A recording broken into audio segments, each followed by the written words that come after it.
जैसे जैसे शादी के दिन नजदीक आते जा रहे हैं निखरती जा रही हो तुम। अच्छा, अरे ये झुमके तो बहुत अच्छे लग रहे हैं तुम्हारे। सच में? हाँ।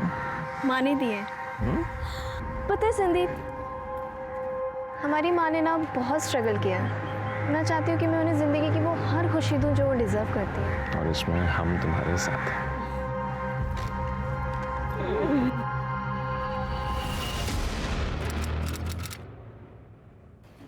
तलाक पेपर पे साइन कर दो, इसी में सबकी भलाई है। तलाक? हाँ, हम तो तुमसे तलाक के लिए भी नहीं कह सकते क्योंकि तुम्हारी शादी तो पहले से ही नाजायज है। चुप रहिए आप। ठीक है, सीधे सीधे बात करते हैं, कितने पैसे लोगी साइन करने के? क्यों मैडम, ये फिल्म नहीं है, असल जिंदगी है।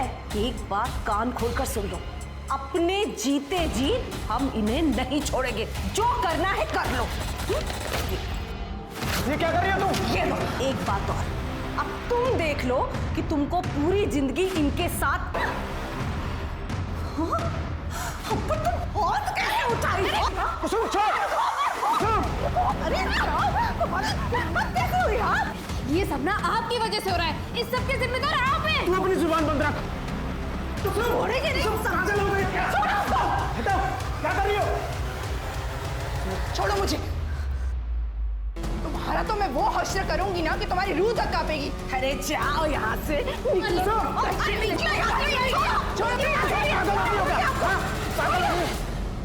चल हट।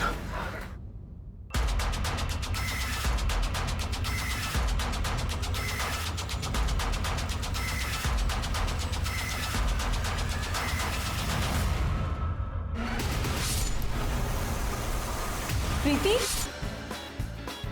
काली मिर्च के अंडे का ये मतलब थोड़ा ही होगा कि की सारी काली मिर्च एक बार में झोंक दी जाए।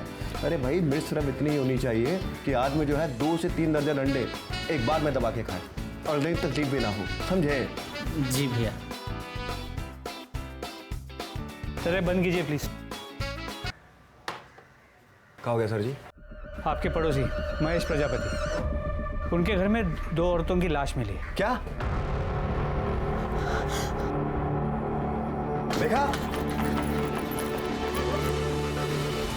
मरने के मकसद से आया था, मतलब कातिल कोई जान पहचान वाला ही था। अगर वो अजनबी होता तो यहाँ मेन डोर पे ही हमला करता। या ऐसा भी तो हो सकता है कि वो कातिल दरवाजा खुला देख के पहले ही दबे पांव अंदर छुप कर बैठ गया हो और मौका देखकर किचन में हमला किया हो। खैर, घर में और कौन कौन है? सब सिर्फ महेश और उसकी छोटी बेटी मेघा बचे। महेश को बुलाओ। सर, संग्राम में सुधा की कुसुम से बहस हुई थी अभी कुछ दिन पहले। और कहाँ चाहिए तुमको, बोलो। हाँ, कहाँ चाहिए पैसा? 5 लाख रुपए के साथ 1 बीघा जमीन भी ले लो, लेकिन लेको मेघा को हमें दे दो। अरे तो बहुत ज्यादा पैसा है ना तुम्हारे पास, तो उसी पैसे से अपना इलाज करा लो ताकि माँ बन सको। और अगर उसके बाद भी नहीं बन पा रही हो ना, तो उन्हीं पैसे से अपने दिमाग का इलाज करा लो। क्या कहा तुमने? शर्म नहीं आई? एक औरत होकर इतनी घटिया बात करती हो। हम मेघा की जिंदगी बनाना चाहते हैं। ये हमारी जिंदगी ये बनाएगी, हमारी कैसे तुम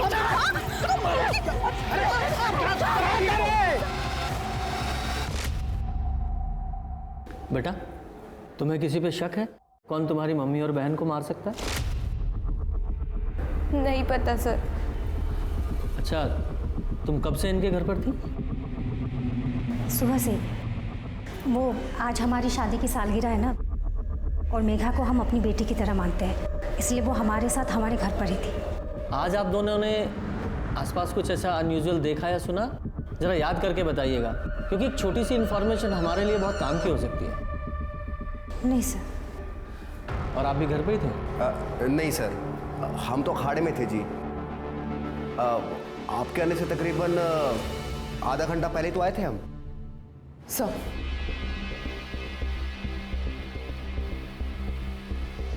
स्मिता, मेघा को लेके जाओ। चलो बेटा। तो मेघा को लेकर आप दोनों की कुसुम से लड़ाई हुई थी? नहीं सर, वो पड़ोसियों में थोड़ी बहुत नोक-झोंक सर, तो। कुसुम अब नहीं रही, उसके बारे में कुछ कहना नहीं चाहते हैं। और वैसे भी इस घर की हालत देख रहे हैं, मेघा की परवरिश तक ठीक से नहीं हो पा रही थी। मेघा को हम गोद लेना चाहते थे, उसे एक अच्छी जिंदगी देना चाहते थे। इसमें गलत क्या है? और रही बात लड़ाई की, लड़ाई होने का मतलब ये नहीं कि हमने उसे मारा है, यही सच है। ये आपके ऊपर है, अगर आपको मानना है तो मानो, नहीं तो शक करना तो आप लोगों की आदत है। सर ये सुबह कुछ ज़्यादा ही नहीं बोली है क्या?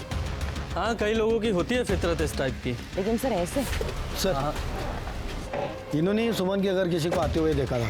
किसको आते देखा? सर महेश के भाई सुरेश को देखा था मैं उसके घर पे जाते हुए। और वो वापस कब गया? सर पता नहीं, मैंने दोपहर में दुकान बंद की, फिर वो कब निकला मुझे पता नहीं। वो रहता कहाँ? ये पास वाले मोहल्ले में। क्या खून हो गया? क्यों? तू गया था ना सुबह कुसुम के घर, तुझे नहीं पता? हाँ हम गए थे वहाँ, लेकिन सर हमने कुछ नहीं किया है। जब हम वहाँ से निकले थे तो वो लोग बिल्कुल ठीक थे, एकदम सही सलामत। क्या तुम फिर से उससे मिलने गए थे? तुमने कसम खाई थी ना कि तुम उस कुसुम से मिलने नहीं जाओगे। कुछ पूछ रही हूँ मैं। मतलब इस आदमी का चक्कर उस कुसुम के साथ चल रहा है। अरे हमने इसे बहुत रोकने की कोशिश की, लेकिन इन्होंने हमारी कोई बात नहीं मानी। हमारे पति से ना दूर रहना, वरना हम पूरी दुनिया को बता देंगे कि इस चेहरे के पीछे ना एक गंदी औरत है। हमने तो उस कुसुम को उसके बच्चों के सामने जलील किया था। अरे इनका तो अपनी बीवी से मन भर गया है ना, तभी तो गए थे बेशर्मों की तरह उस कुसुम के पास। ये क्या हुआ है मुली में? नहीं कुछ नहीं सर। दिखाओ दिखाओ। ये चोट कैसे लगी? कांच लग गया था सर। कांच की चूड़ी है ना? नहीं सर, ऐसा कुछ नहीं है, घर पे ही। जरा से थाने लेके चलो। सर हमने कुछ नहीं किया सर। वो तो थाने चल के पता चलेगा। क्या? भाभी से मिलने उनके घर पे गए थे दोपहर को। देखो भाभी, कुछ गलत नहीं है इसमें। नहीं, अब हम ये पाप नहीं करेंगे। ठीक है, फिर तो एक ही रास्ता बचा है हमारे पास, हमें भैया को सब बताना पड़ेगा। तुमको जो करना है करो, क्योंकि गलती तो हमसे हुई है, पर अब तुम जोर जबरदस्ती कर रहे हो हमसे। जबरदस्ती?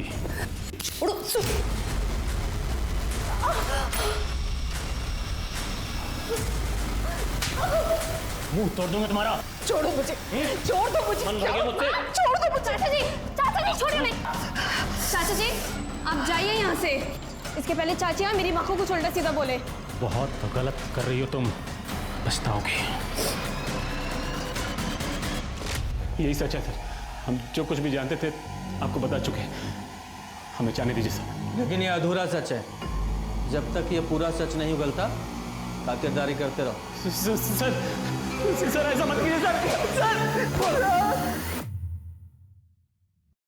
इस केस में बहुत उलझन है। देखा जाए तो कुसुम की मौत से सबसे ज़्यादा फायदा महेश को था। ये भी हो सकता है कि सुरेश ने अपने और कुसुम के रिश्ते के बारे में महेश को बताया हो। महेश को गुस्सा आया, उसने कुसुम को मार दिया, और जब वो कुसुम को मार रहा था प्रीति ने देख लिया, तो इसलिए उसे प्रीति को भी मारना पड़ा। सर वैसे मोटिव संग्राम और सुधा के पास भी है, क्योंकि कुसुम और प्रीति के मौत के बाद महेश खुशी खुशी मेघा को इन दोनों को गोद दे देता ताकि वो अपनी जिम्मेदारियों से मुक्त हो सके। हो सकता है, लेकिन ये सुरेश अपनी भाभी कुसुम को संबंध बनाने के लिए ब्लैकमेल कर रहा था, और मर्डर वाले दिन वो उसके घर भी गया था, उसके हाथ में भी चोट लगी है। ये सारी चीजें इशारा करती हैं कि वो कातिल हो सकता है। सर और एक शख्स है जो माँ और बेटे को मार सकता है, सुमन, क्योंकि उसने इन दोनों को धमकी दी थी। लेकिन कोई खुद मर्डर करके खुद कंप्लेंट लिखाने क्यों आएगा? कंफ्यूज करने के लिए सर। जब कुसुम ने सुमन को 10 तारीख को घर से बाहर निकाला था, तो 10 तारीख को ना आके 11 तारीख को कंप्लेंट लिखाने क्यों आएगी? ये महेश है, इसने मेरे साथ धोखा किया है। Yes, she has a point. Sharma, इस महेश और सुमन की सीडीआर निकालो और ये पोस्टमार्टम रिपोर्ट को जल्दी से जल्दी देने के लिए बोलो। जी सर।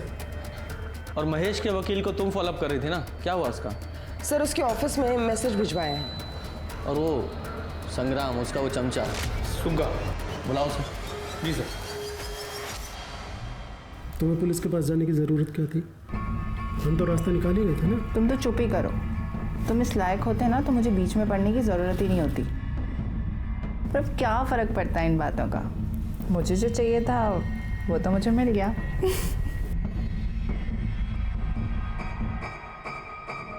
हाँ तो सुग्गा। जी साहब। अपने मालिक संग्राम के साथ सुना है बहुत उड़ रहा है तू। नहीं साहब। देख, सच बोलेगा तो बचा रहेगा, अगर झूठ बोला पर गाड़ देंगे तेरे। ठीक है साहब। तो ये बता, ये कुसुम और प्रीति के मर्डर में संग्राम सिंह का कितना हाथ है? साहब हमें नहीं पता साहब, लेकिन संग्राम दादा किसी का मर्डर नहीं कर सकते साहब। और सुधा? साहब वो जुबान की तेज़ हैं, लेकिन वो भी किसी को नहीं मार सकती साहब। वो तो हम पता लगा ही लेंगे किसने मारा है, लेकिन मुझे पता चला कि तूने झूठ बोला है, तेरा वो हाल करूंगा कि तू सोच नहीं सकता। सर कुसुम और प्रीति की पोस्टमार्टम रिपोर्ट। दोनों को दोपहर 3:30 से 4:30 के बीच मारा गया है। लोहे की किसी नुकीली चीज से वार किया गया है।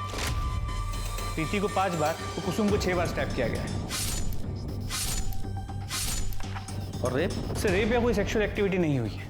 इसका मतलब कातिल सिर्फ और सिर्फ मारने के मकसद से आया था, और जिस तरह से मारा गया काफी गुस्से में था। लेकिन वो किसे मारने आया था, कुसुम को या प्रीति को? तो मर्डर वेपन कौन सा है? सर सीडी और लोकेशन रिपोर्ट के हिसाब से और एडवोकेट शुक्ला ने कंफर्म किया कि महेश उनसे मिलने 3 से 4 बजे के बीच गया था। सुमन और महेश के कॉल रिकॉर्ड्स, जिसमें महेश के कॉल रिकॉर्ड्स में कुछ भी सस्पिशियस नहीं मिला, लेकिन सुमन के कॉल रिकॉर्ड्स में बिहार के 2 हिस्ट्री शीटर के नंबर मिले हैं। एक है भोलू और दूसरा है साजिद। ये भोलू और साजिद दोनों की फोन लोकेशंस निकालो, देखो कहाँ है ये, और सुमन को अरेस्ट करो।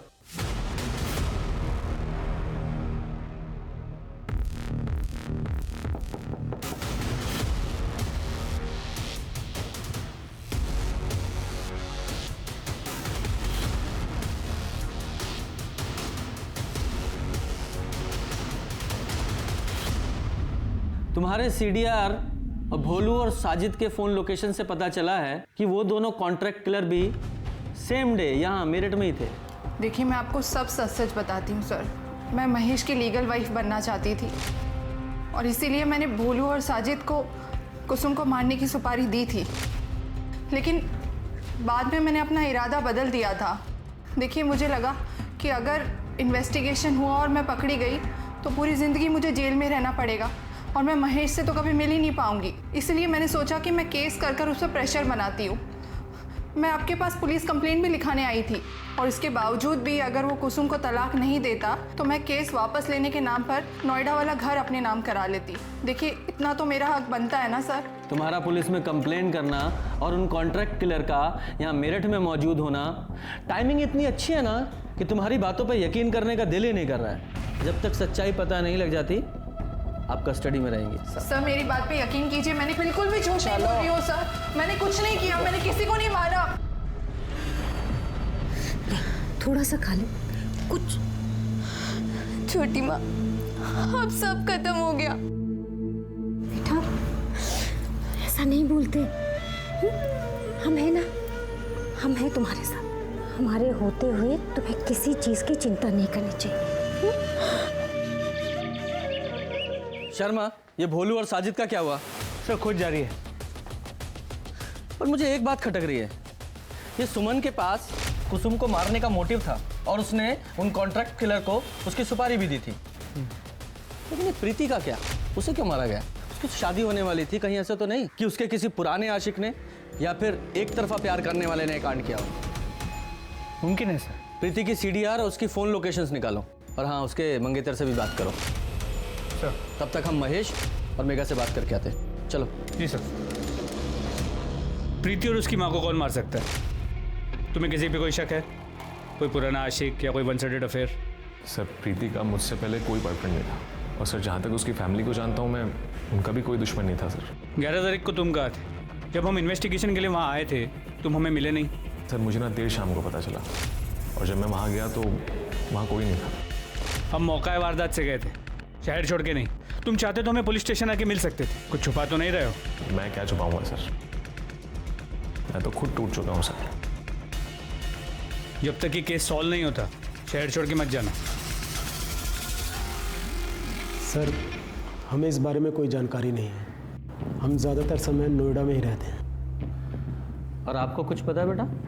नहीं सर, हमें भी नहीं पता। प्रीति दीदी माँ से ही अपनी बातें शेयर करती थी, और हमारी इस बारे में कोई बात नहीं हुई है। कोई और ऐसा हो जो मेघा, मेघा चल, तेरे लिए हलवा बनाया है। माफ़ कीजिएगा सर, उसके एग्जाम से, उसे पढ़ना भी है। चल चल जा बेटा। ठंडा हो जाएगा तो तुझे बिल्कुल पसंद नहीं। जी ये सुधा जी है, हमारी पड़ोसी, मेघा का बेटी की तरह ख्याल रखती है। सर मुझे लगता है सुधा के हाथों ही मर्डर हुए होंगे। देखा ना आपने, जैसे ही हम पहुंचे वो भी आ गई। उस दिन भी उसने जानबूझकर मेघा को अपने घर पे रखा ताकि वो प्रीति और कुसुम को मार सके। पूजा एक काम करो, अपने कांस्टेबल को सिविल यूनिफॉर्म में इस मोहल्ले पे निगरानी पे लगा दो। जैसे ही कुछ अनयूजुअल दिखा उठाएंगे इनको। सर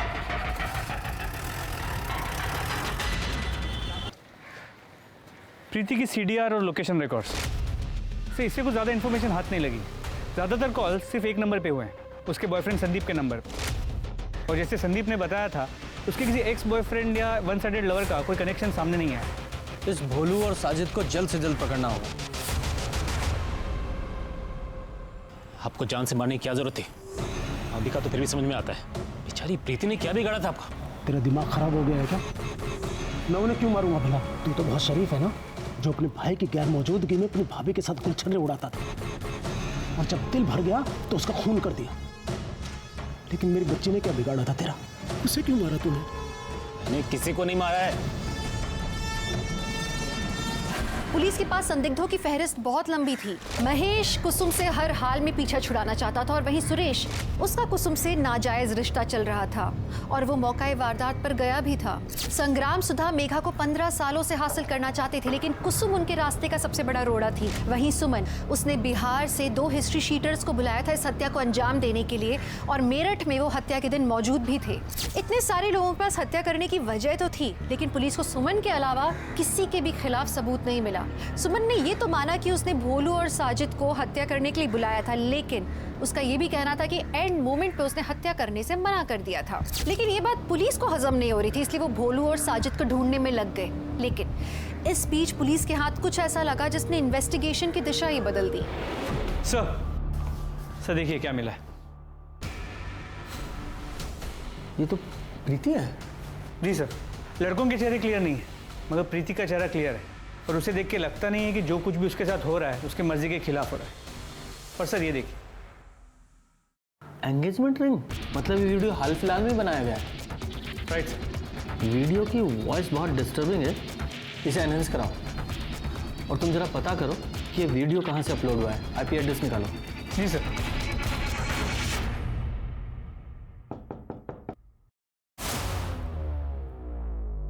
जी बोलिए। पंकज यहीं रहता है? हाँ, मैं पंकज की मम्मी हूँ। जरा बुलाइए उसे। वो तो अपने दोस्तों के साथ दिल्ली गया हुआ है।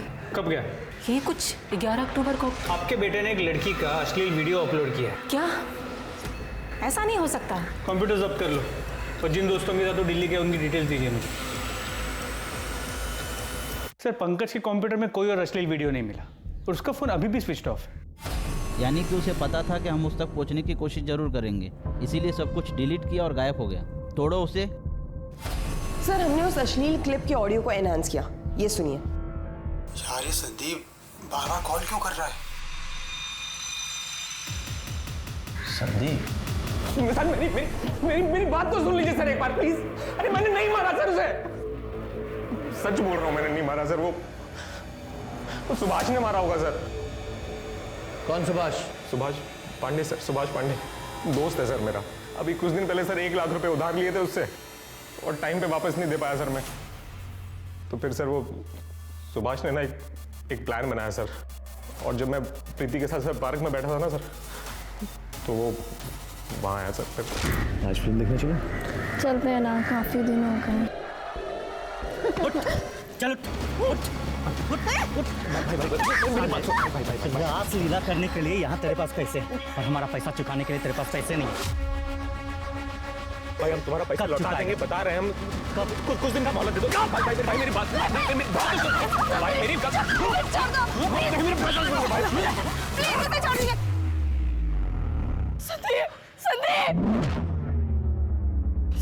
सुनिए, आप ही हमारे चुपके रख लीजिए। ये बाकी के जो भी पैसे हम बाद में दे देंगे हम आपके। प्लीज हमें माफ कर दीजिए प्लीज। संदीप तुझसे तो मुझे वीडियो वायरल कर देगा वो। सर मैंने उसे मना किया कि भाई मत करिए सब, लेकिन उसने उसके बाद सर फिर मुझे पैसों का लालच दिया सर। तो फिर मैंने प्रीति से बात की सर। अरे हमसे नहीं हो पाएगा, ऐसा लग रहा है कि हम अपनी जान दे दे। हम समझते हैं तुम्हारी हालत, पर तुम सोचो ना, अगर वीडियो रिलीज हो गया तो अपनी माँ और बहन के बारे में सोचा तुमने? वो तो जीते जी मर जाएंगे ना। प्रीति, देखो मैं हूं ना तुम्हारे साथ।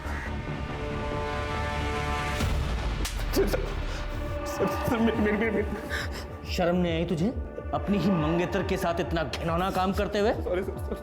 सच तो यह है तू उससे शादी ही नहीं करना चाहता था, इसलिए उसे मार दिया।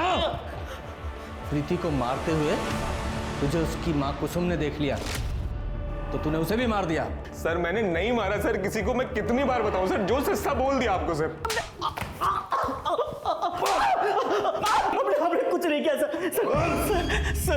सर संदीप मेरे पैसे नहीं लौटा रहा था, तो हमने संदीप से पैसे के बदले प्रीति के साथ एंजॉय करने की बात कही और वो मान भी गया।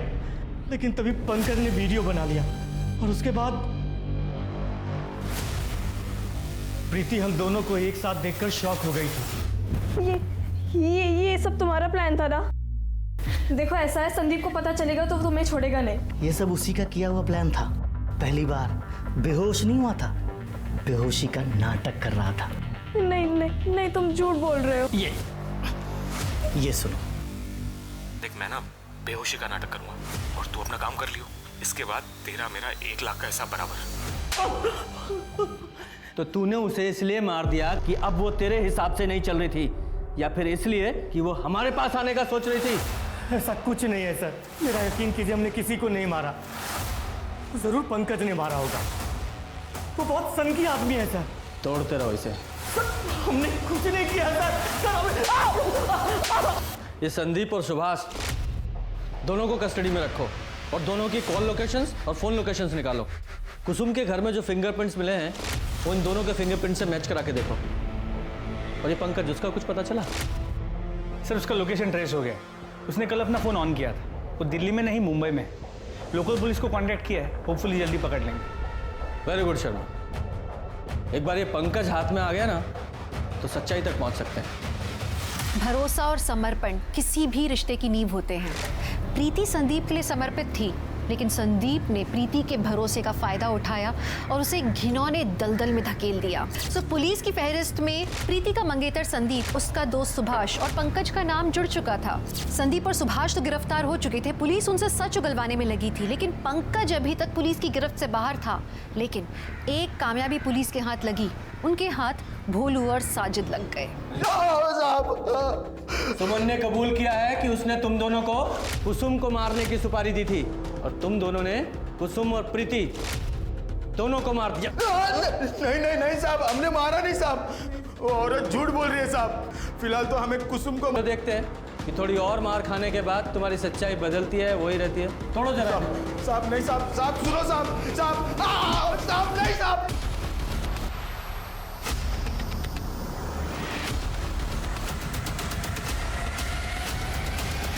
अरे हमने किसी को नहीं मारा सर। अरे हम सच कह रहे सर, हमने किसी को नहीं मारा सर। तो भागा क्यों? क्योंकि हम डर गए थे सर। हमें लगा था कि मेघा ने हमारा नाम ले लिया तो हम फंस जाएंगे सर। मेघा तेरा नाम क्यों लेगी? क्योंकि हमने उसके साथ बदतमीजी की थी। कब? सर 11 अक्टूबर को। देखो, इस जंजाल से निकलने का तुम्हारे पास एक ही तरीका है, तुम्हारी छोटी बहन मेघा, उससे हमें एक बार मिलवा दो। हमारी बहन के नजदीक भी मत जाना, क्योंकि अगर तुमने ऐसा किया ना तो इस बार हम पक्का पुलिस के पास चले जाएंगे, समझे तुम? इसलिए गुस्से में आके हमने प्रीति का MMS अपलोड कर दिया सर। और फिर हाथ मत लगाओ, अगली बार परेशान करने की कोशिश की ना तो हम पुलिस में कंप्लेन कर देंगे। अरे सुनो, तुम हमारी बात कितने दिनों से। छोड़ो हमें। अरे छोड़ो। हम डर गए थे सर, हमें लगा मेघा ने अगर घर वालों को या आपको हमारे बारे में बता दिया तो इसलिए हम घर छोड़ के भाग गए थे सर। लेकिन हमने किसी को मारा नहीं है सर। इससे सब पूरा सच उगलवाओ। सर नहीं सर, हमने किसी को नहीं मारा सर। बेटा, तुम्हारे साथ किसी ने बदतमीजी करने की कोशिश की थी? देखो बेटा, झूठ मत बोलना, क्योंकि जिसने बदतमीजी की थी उसने खुद हमारे सामने कबूला है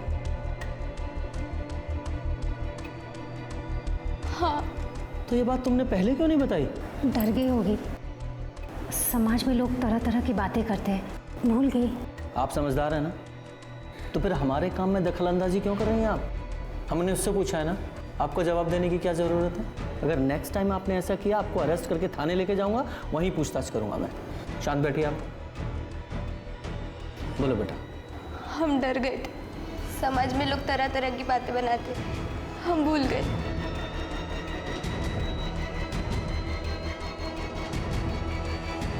तो मुझे लगता है कि मेघा बहुत कुछ जानती है, सुधा के डर से हमें बता नहीं रही। सर इसके पहले भी हम मेघा से बात करने गए थे, लेकिन सुधा ने पढ़ाई का बहाना बना के मेघा को अंदर लेके गई थी। हेलो, ठीक है सर। सुभाष, संदीप, पंकज, भोलू, साजिद, किसी के भी फिंगरप्रिंट्स मैच नहीं हो। अगर इनमें से किसी ने नहीं मारा तो फिर और कौन हो सकता है? राम राम संग्राम। अरे राम राम चाचा जी, राम राम राम राम। भाई क्या बात है, आजकल अखाड़े नहीं जा रहे हो? चाचा जी क्या बताएं, ससुरा घुटने में थोड़ी चोट लगी हुई है, इसलिए 10-12 दिनों से अखाड़े जा नहीं पा रहे, लेकिन जल्दी जाना शुरू करेंगे अखाड़े। इन सब के पास कुसुम और प्रीति को मारने का मोटिव तो था, लेकिन हमारे पास इनके खिलाफ कोई पुख्ता सबूत नहीं है। हमें तो ये तक नहीं पता कि मर्डर वेपन क्या है और वो कहाँ है। डेड एंड पे खड़े हैं हम। हेलो, ठीक है सर। हमारे कांस्टेबल यादव का कॉल था, वो कह रहा है कि संग्राम की घुटने पे चोट लगी हुई है, इसलिए पिछले 10-12 दिनों से वो अखाड़ा नहीं गए। इसका मतलब है वो हमसे झूठ कह रहा था कि 11 अक्टूबर को वो अखाड़ा गया था। और आप भी घर पे ही थे? नहीं सर, हम तो अखाड़े में थे जी। मतलब ये फैमिली कुछ छुपा रही है। याद है ना, जब इस फैमिली से हमने पूछा था वो मेघा के खरीदने वाली बात, तो ये सुधा तो कॉन्फिडेंट थी, लेकिन ये संग्राम नहीं।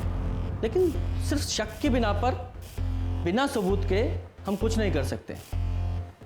पूछताछ करने के लिए हमें इसे अरेस्ट करना पड़ेगा। लेकिन सर किस बिना पर? फेक चार्जेस लगाते हैं, लेकिन हम उसे 24 घंटे से ज्यादा कस्टडी में नहीं रख सकते। शर्मा, आज फ्राइडे है ना? जी सर। आज इसे अरेस्ट करो। कल सैटरडे और संडे कोर्ट बंद रहेगा, मंडे से पहले जमानत नहीं मिलेगी। समझ गया।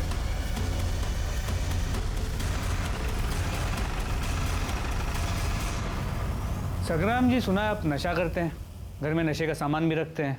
नहीं सर, ऐसा कुछ भी नहीं है, ये सब गलत है। बड़े अंडे खाए जा रहे हैं। सुना है नशा करने वालों को भूख बहुत लगती है। एक खुराक है हमारी सर। घर की तलाशी लो। अरे अरे रुकिए आप ऐसे कैसे जा सकते हैं? घर का कोना कोना चेक करिए जल्दी।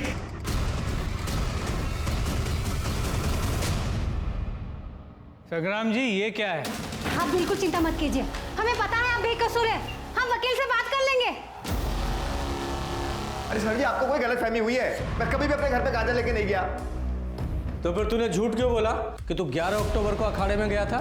तेरे घुटने में दर्द था ना, घर पे ही था ना तू?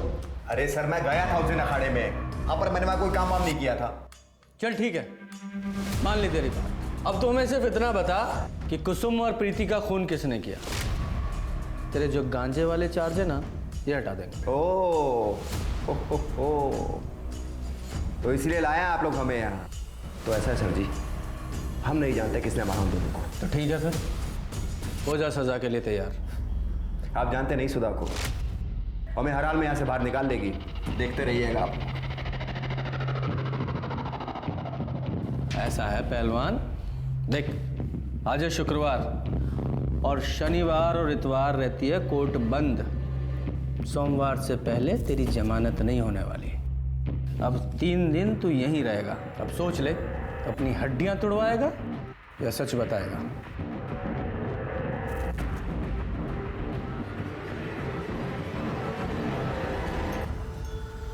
सर, लगता नहीं कि ये संग्राम इतनी आसानी से टूटेगा। पर इसे तोड़ने का कोई तरीका तो खोजना पड़ेगा ना।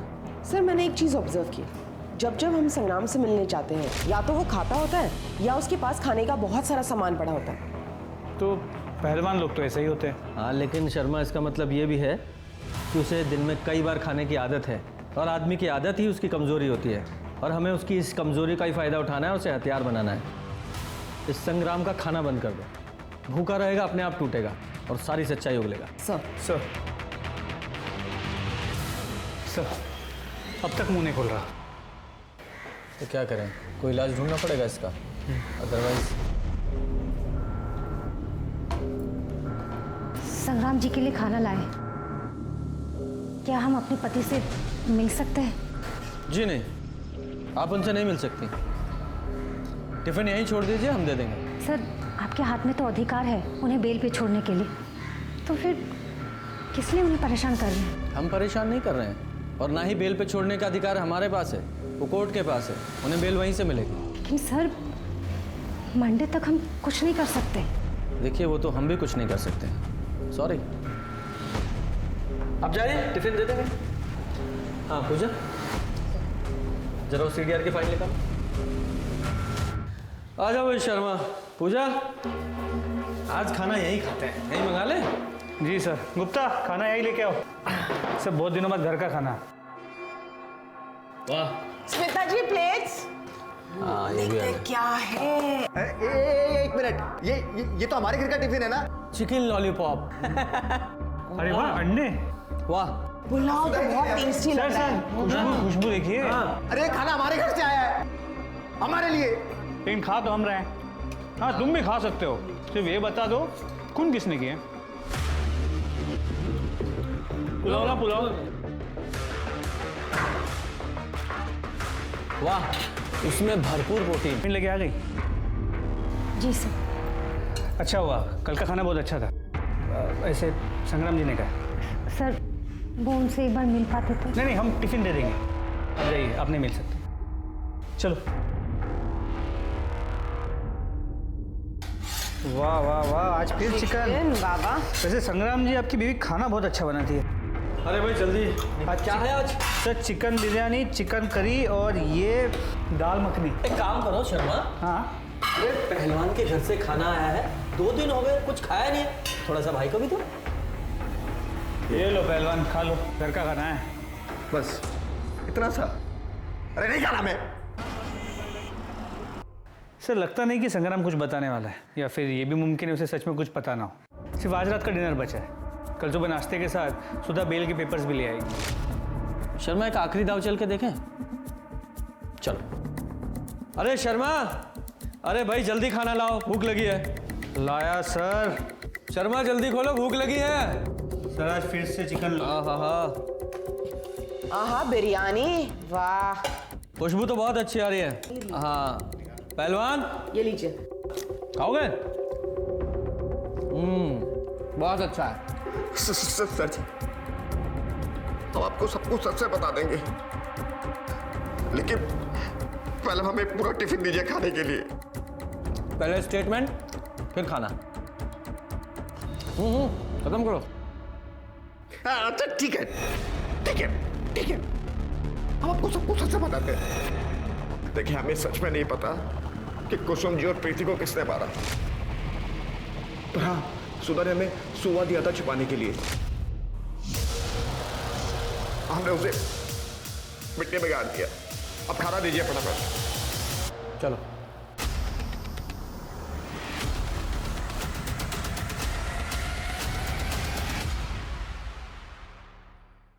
अब बचने का कोई चांस नहीं है। हमें मर्डर वेपन मिल चुका है। अब बहुत जल्द ही फॉरेंसिक को उस पर से फिंगरप्रिंट्स भी मिल जाएंगे। सर हमने कुछ नहीं किया। हमने मारा है उन दोनों को। हमारी माँ बिल्कुल अच्छी नहीं थी। उनका सुरेश चाचा के साथ नाजायज संबंध था। जब बाबा घर पे नहीं होते थे तो सुरेश चाचा, बाबा ने हमें बताया था कि वो इसीलिए माँ से तलाक लेना चाहते, और हमें सुधा आंटी के घर बहुत अच्छा लगता था, इसलिए हम वहीं रहते थे। फिर अचानक पंकज ने हमारा पीछा करना शुरू किया। हमने उसे नजरअंदाज किया, और एक दिन पंकज ने हमें प्रीति दीदी का एक वीडियो दिखाया। पंकज ने कहा कि दीदी ने वो काम पे पैसे लिए थे। हमारा खून खौल गया। और अरे क्या हुआ, कुछ चाहिए तुम्हें? हमने तुम्हारा वीडियो देखा। किसने भेजा तुम्हें? उससे क्या फर्क पड़ता है, उस वीडियो में आप ही हो ना। देख मेघा, जैसा तुम समझ रही हो ना वैसा कुछ भी नहीं है। तुम्हें नहीं पता कि हमारे साथ क्या क्या हुआ है। दीदी आप उस वीडियो में अपनी मर्जी से थी और तो और आपने उस वीडियो के पैसे लिए। शी दीदी, हमें ना आप पे शर्म आती है। आप भी हमारी माँ की तरह कैरेक्टरलेस बन गई है। ने अपने परिवार को खत्म कर दिया। तुम्हें उन दोनों को मारने के जुर्म में अरेस्ट किया जाता है और सुधा, तुम्हें दोषी को हेल्प करने और सबूत मिटाने के जुर्म में। कहते हैं हर मुस्कुराता चेहरा खुश नहीं होता, वैसे ही हर आंसू गम का नहीं होता। इसलिए जो जैसा दिखता है उसे वैसा ही सच नहीं मान लेना चाहिए। जैसे मेघा को अपनी माँ और बहन का असली रूप समझ में नहीं आया और जो रूप सामने आया उसने उसे ही सही समझकर अपनी माँ और बहन की खुद हत्या कर दी। हमारे समाज ने लोगों को समझने के लिए कुछ पैमाने सेट किए हुए हैं, लेकिन ये तो ज़रूरी नहीं कि हर पैमाना पत्थर की लकीर हो। इसलिए बहुत ज़रूरी है कि सबको अच्छे से समझें, परखें, उसके बाद निष्कर्ष पर उतरें। और जब बात न्याय जैसी बड़ी चीज़ की हो तो न्याय तो कानून के हाथ में ही छोड़ देना चाहिए। तो आप सतर्क रहें, सुरक्षित रहें। इसी आशा के साथ मैं दिव्यांका त्रिपाठी दहिया लेती हूँ आपसे विदा। फिर मिलूंगी एक नए केस के